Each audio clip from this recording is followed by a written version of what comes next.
So you had to adjust and you had to go to school in the UK. I think the most difficult part was actually going to school. It was myself who first had to go to secondary school because I was of that age. The others, they all went to the junior school together, and they had family already, junior school. My uncle, who was living here, he had his children and they were there. So when they went to junior school, it was okay, they knew somebody there. When I went to secondary school, it was just me. I did not know anybody. And so it was really strange. And at first, I struggled. I didn't want to go. And I would find any excuse not to go to school. I was not well, any excuse. And so it was, I found that really, really hard. It was just hard. It was just really difficult trying to settle down in this place where most people were different from me. You know, there were a few, and thank God I got to know a few people. And what really helped was that when we came, Mum and Dad was settled in a church, and so we got to know a few people our age, but they didn't go to the school where I went to. I didn't know anybody who was going there. But thankfully, it didn't take too long to meet and get to know others. What was the relationship like then with the teachers? And did you make friends or have friends that didn't look like you?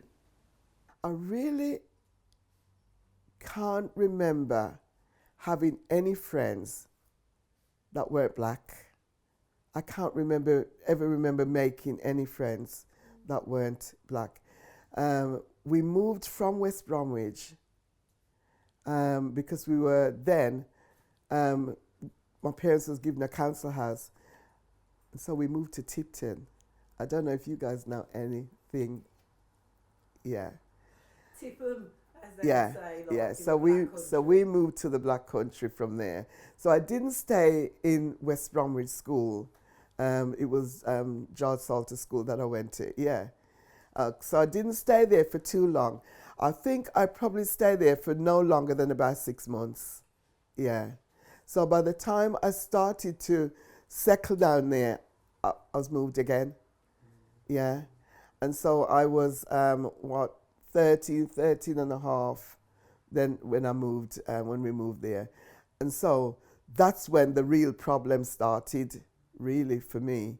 What were the problems then that you had in Tipton? Well, we were one of the first black people in Tipton. And so there was nobody else there. So school was hell. It really was.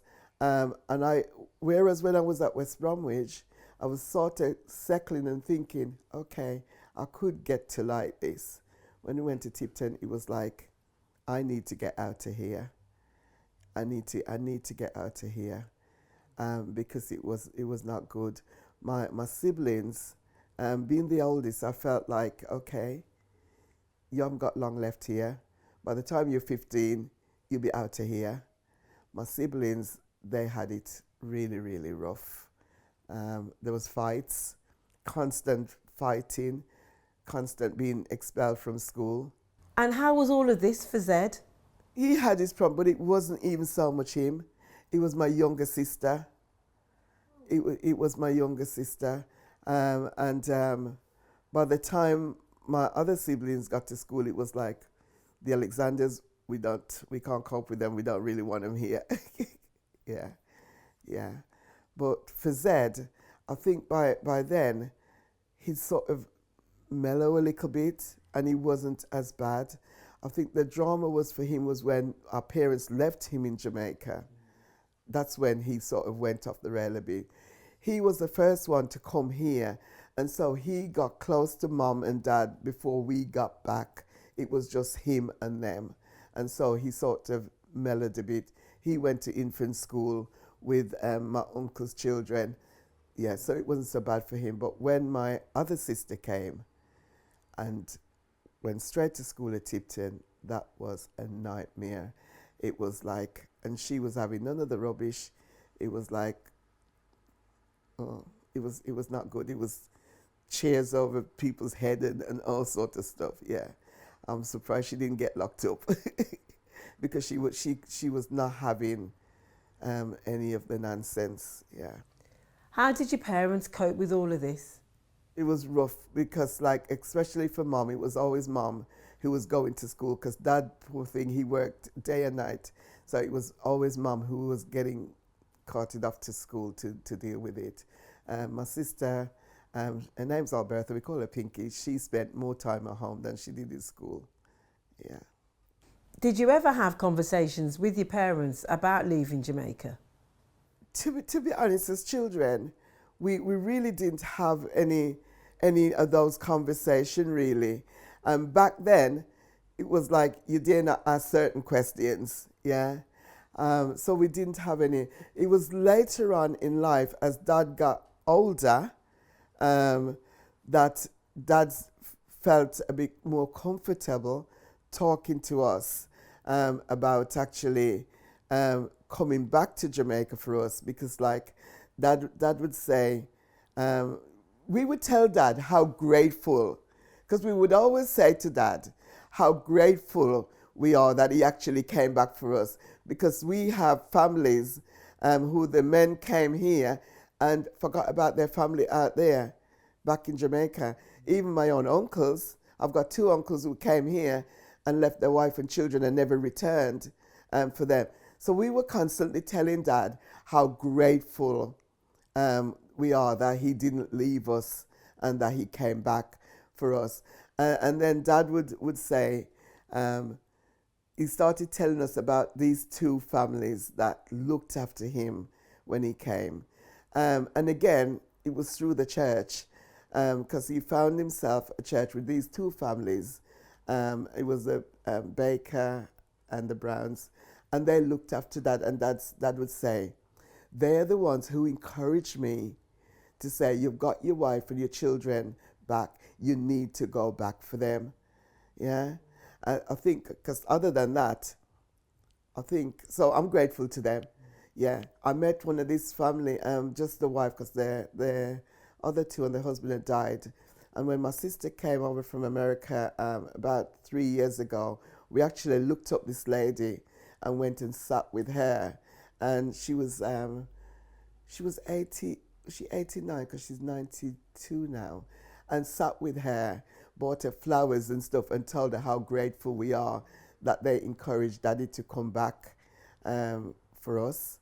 So, and Dad would say, without them, without having that support, he doesn't think that he would have been able to achieve and to come back and to bring his family here. So it was the church that helped Dad. It's where Dad would go on a Sunday after the worship, and they would cook and feed him and set him on his way, and then talk to him and counsel him. Because Dad was, of course, he wasn't very old then. Daddy was like probably early 30s. Yeah, so he was just a young man, really. Yeah, and so I can imagine that it was hard for him. Now that you're older, on reflection, what do you think about the choices that they made? I feel I'm grateful to my parents, and I'll always be grateful to them, because when they did what they did, they felt they were doing the best for their family. A lot of people were doing it at the time, was leaving England and inviting them to come to this place where it was like they're going to be walking on streets of gold. Really, it was going to be this beautiful, wonderful place that they were going to be. And so they came. I guess when Dad came, he probably was able to work and stuff, and so he probably felt that it was better for him, and so probably that's the reason he brought us all here. For me now, at my age, and with my own children, I really still feel grateful, and I do go back to Jamaica quite a bit. My youngest daughter, she just loves Jamaica. She is determined that's where she's going back to. She's going to, yeah, and so once a year, sometimes twice a year, she's there.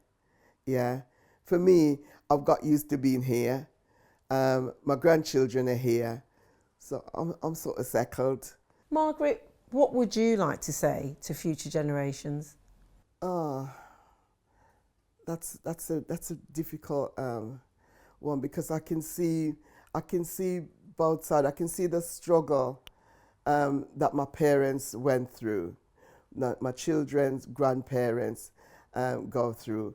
And we do talk about it. I do share with, especially Chantal, my youngest, who is bent and going back.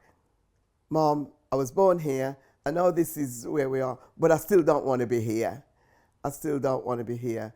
But it's sharing with them really what it was like. So they do understand what their grandparents went through and the struggle that they went through, so that we can have what we have. Because as I say, for myself, I feel comfortable and I feel grateful. And I do sometimes wonder what life would be like for me if Dad had left us there. And I can see that if he'd left us, it would have been hard. I can see that. I can see that we would have struggled, because the good life that we had was because Dad made it possible. Yeah? Dad made it possible. And especially in those 5 years when he was here by himself, struggling by himself, he was constantly sending barrels and, well, boxes. It was boxes that we were getting, and money, so that Mom could pay people to come in and do the cooking and the cleaning and the washing and the stuff like that. Dad was doing that. So without Dad going through all of that struggle, then I do wonder what would have happened to us as children. Yeah. So even now with my own children and with my youngest, my oldest Richard is settled here with his family and his children, all grown. But with Chantal, who's constantly saying, I don't want to be here. But because of that struggle, she can say that, because she's here, got a good job, can save her money and actually go back and build a life for herself there. So she wouldn't have all of that struggle without them.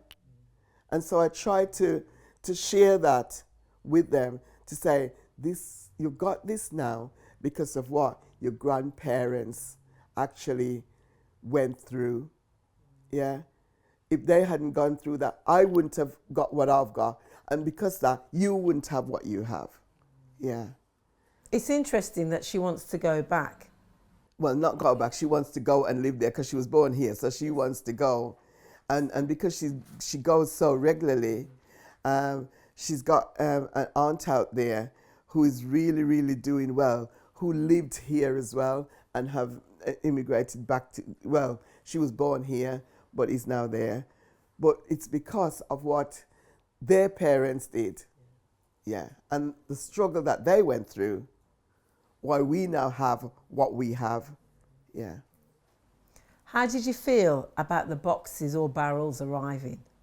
I don't know how Mom actually collected them. We just know that they were there in the house and that your dad had sent all these things. So we were just excited. Mom was just pulling these boxes up, and we were excited. There was white socks there. We even had white dollies that he sent us, these dolls. Yeah, we had shoes, which we didn't even, we really, sometimes Mom would dress us up for school, and by the time we get down the road, we'd take off the shoes because we didn't want to dirty our shoes. Yeah, and when on the way back from school, we'd put them back on. So Mom would think that we'd find some water somewhere, wash off our feet and put them back on. So Mom would think that we got these, we've been going to school in them. But we were so excited when they came. And that's what I said, we were like proper, because we had proper clothes and, we looked good. Yeah. And so we were always so excited when Dad, and I look back now and I think, God, what a man. He must have struggled. He must have gone without to make sure that we were okay.